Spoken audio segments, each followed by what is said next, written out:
Hello everyone, welcome back to another video of my Facebook page and my YouTube channel. Hope all are you doing very well. Last দিন comment সেকশানে আমি একটা comment পেয়েছি যেটা হলো আমার আওয়াজ একটু কেমন যেন আসছে এবং ভিডিও এডিট করার পরে যখন আমি সেটা ইউটিউবে বা ফেসবুকে পোস্ট করছি তখন কিন্তু আমি কোনো প্রবলেম ফেস করছি না। বাট আফটার পোস্টিং আমি জানি না এটা কেন প্রবলেম ক্রিয়েট করছে। তো চলো আপাতত এই ব্লগটাকে কন্টিনিউ করা যাক। আবারও অনেকগুলো দিনের মিক্সচার এই ব্লগটাতে থাকবে। বিশ্বাস করো লাস্ট কয়েকদিনে উল্টোপাল্টা একটু খেয়েছি ঠিকই, কিন্তু অনেক কম খাওয়া দাওয়া করেছি। আর হ্যাঁ, যেমনটা খেয়েছি না তেমনটাই কিন্তু পরিশ্রম করতে হয়েছে। ঘুরতে যাওয়ার আর হাতে গোনা 1 থেকে 2 দিন বাকি। বুঝতেই পারছো একা হাতে প্রথমবারের মতো সবটা দিক গোছানো কতটা বেশি হেক্টিক এবং কতটা বেশি ডিফিকাল্ট। তাই যেটুকু পারছি ধীরে ধীরে ধীরে ধীরে প্রতিদিন অল্প অল্প অল্প অল্প করে কেনাকাটা করছি। যদিও এবার সত্য কথা বলতে আমি কোনো সেরম কেনাকাটা করিনি, আর যেগুলো কিনেছি একদম একদম মিনিমাম রেঞ্জের মধ্যে কিনেছি। আর যা কিনেছি যেগুলো না কিনলেই নয়, সত্য কথা বলতে একদম ফুরিয়ে গেছে। যাই হোক চলো, এগুলোও হচ্ছে লাস্ট উইকের কিছু মিল। এবং আমি তোমাদেরকে লাস্ট একটা শর্টে বলেছিলাম যে সামহাও কিছুক্ষণের জন্য বা কিছু মোমেন্টের জন্য আমার মনে হয়েছিল আমার ট্রিপটা ক্যান্সেল করতে হবে। চলো সেটার একটা ইনসিডেন্ট বা সেটার একটা কারণ তোমাদের বলি। আমি জানি না ভগবান এটা বারবার আমার কাছ থেকে পরীক্ষা নেয় কি না, বা আমি লাইফে পরীক্ষা দিয়ে দিয়েই এরকমভাবে উঠবো এটা ভগবান চান কিনা আমি সত্যিই জানি না। কিছুদিনের জন্য বাবার শরীরটা হট করে একদম খারাপ হয়ে যায়, মানে আমার বাবার গলাতে একটা অপারেশন, সামহাও ওই প্রবলেমটা আবারও ফিরে আসছিল এবং বাবা এতটাই মানে ভয়েস চেঞ্জ হয়ে গেছিলো, উনি গলা খুলে কথা বলতে পারছিল, মানে গলা পরিষ্কারও কোনোভাবে হচ্ছিল। তো আমি তো রীতিমতো ভয় পেয়েই গেছিলাম। মোমেন্টে আমি ভাবলাম যে না, আমি যাবই না, আমার কোনো ইচ্ছেই আর নেই। তো গোছানো গাছানো সব বন্ধ করে দিয়েছিলাম। বাট না, পরে বাবাও বললো যে না যাও, এত প্ল্যান করেছো, এত কিছু করেছো, ফার্স্ট টাইম যাও। তো সেই অর্থেই যাওয়া। দেন ডিসাইড করলাম যে না, যাওয়া যাক, যত কাজ আছে সব কিছু টুকটাক করে কমপ্লিট করতে আবার শুরু করলাম। দেন প্ল্যান করলাম চলো যাই। হাই, তো এখন একটু ফাঁকা সময় পেলাম, আমি জাস্ট অফিস কমপ্লিট করে এখন একটু চায়ের ব্রেক নিতে এসেছি। আর বললাম অ্যাজ ইউজুয়াল যে আমার একটা হচ্ছে ইনভাইটেশন আছে, তো সেখানেই যাওয়া হচ্ছে। অ্যান্ড বেসিক্যালি এই যেহেতু অনেকটা বেশি ব্যস্ত ছিলাম সেরকম কোনো ব্লগ বা কিছুই করতে পারিনি।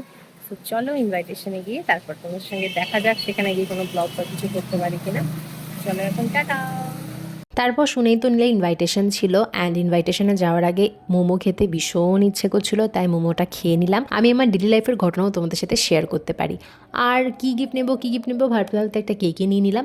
আর ভাইয়ের সঙ্গে অ্যাট লাস্ট 9:44 ট্রেন ধরলাম। এটা কিন্তু আমার আরেকটা ভাই, তো ও আমাকে অনেক কষ্ট করে স্টেশনে দিয়ে যায়। আর এটা হলো তার পরের দিন। লেডিসে দেখো কি পরিমাণ ভিড়, যেদিন আমি নেল এক্সটেনশন করি। আর এই ঠাকুমাটার একটা ক্লিপ তোমাদের সাথে আমি লাস্ট স্টোরিতেও শেয়ার করেছিলাম, মানে লাস্ট শর্টে। তো ওটা বৃদ্ধ মানুষ বা এতটা বয়স্ক, যেটা দেখে আর সত্যি ওনার কাছ থেকে ওটা না নিয়ে পারলাম না।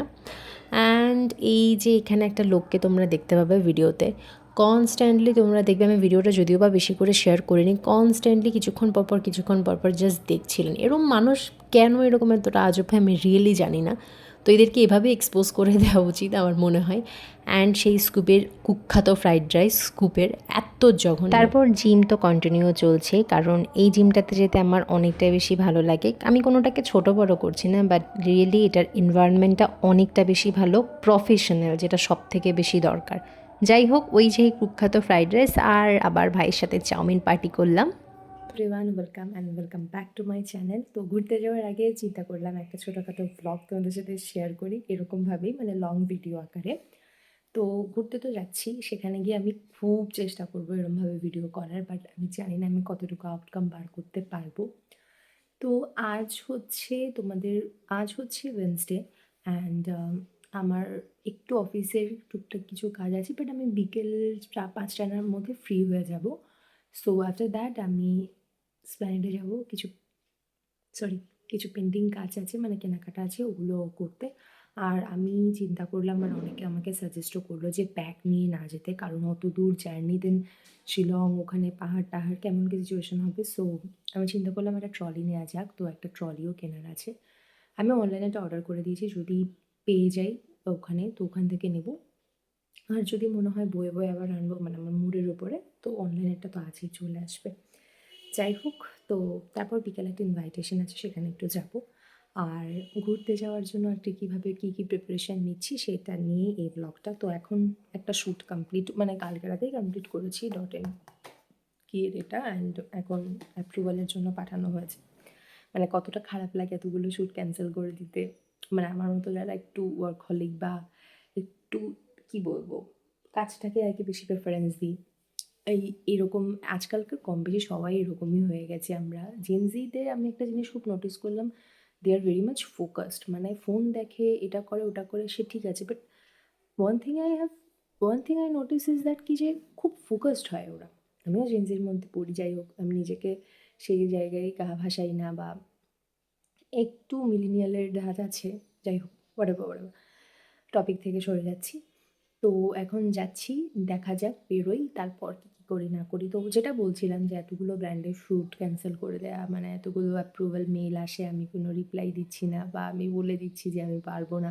বিকজ দেখো, আমি হয়তো নিলাম, মানে আমি লাস্ট 2 মাস তো সেরকম নিচ্ছি না ব্র্যান্ডের শ্যুট। ধরো এর মধ্যে আমি এখন একটু ঠিক আছি, একটু নিচ্ছি, কিন্তু আমি নেক্সট উইকেই থাকছি না। তো ওনাদেরও তো একটা বিজনেস এটা, ওনারাও অন্য কাউকে দিয়ে শ্যুটটা করাতে পারেন। তো সেই জায়গা থেকে আমি চিন্তা করলাম, না ঝুলিয়ে রেখে লাভ নেই, আমি আরও 3-4 দিন আছি, হয়তো আসলে এসেও যেত। বাট দেন আমি ভাবলাম আমিও তাড়াহুড়োর মধ্যে, আর সবথেকে বড় কথা, আমি খুব হেক্টিক শিডিউল মেনে প্রতিটা জায়গায় ঘুরতে যাই। তো আমি এবার ভাবলাম যে না, আমি সবসময় ঠিক আগের দিন গিয়ে আইব্রো করি, আগের দিন গিয়ে চুল কাটি, তোমরা কম বেশি সবাই দেখো এগুলো। তো এত তাড়াহুড়ো করে আমি এবার কিচ্ছু করবো না, ধীরে সুস্থে।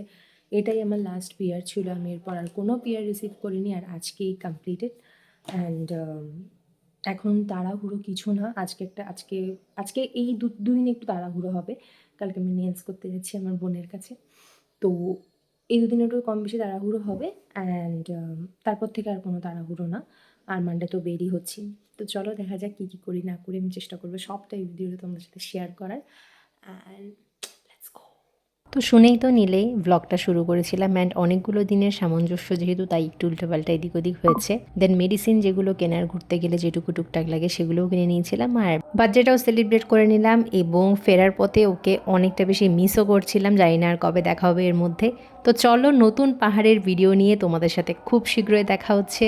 আমার সুন্দরবনের ভিডিওতে তোমরা অনেক ভালোবাসা দিয়েছো, জানি এবারের ভিডিওগুলো তোমাদের অনেক ভালো লাগবে।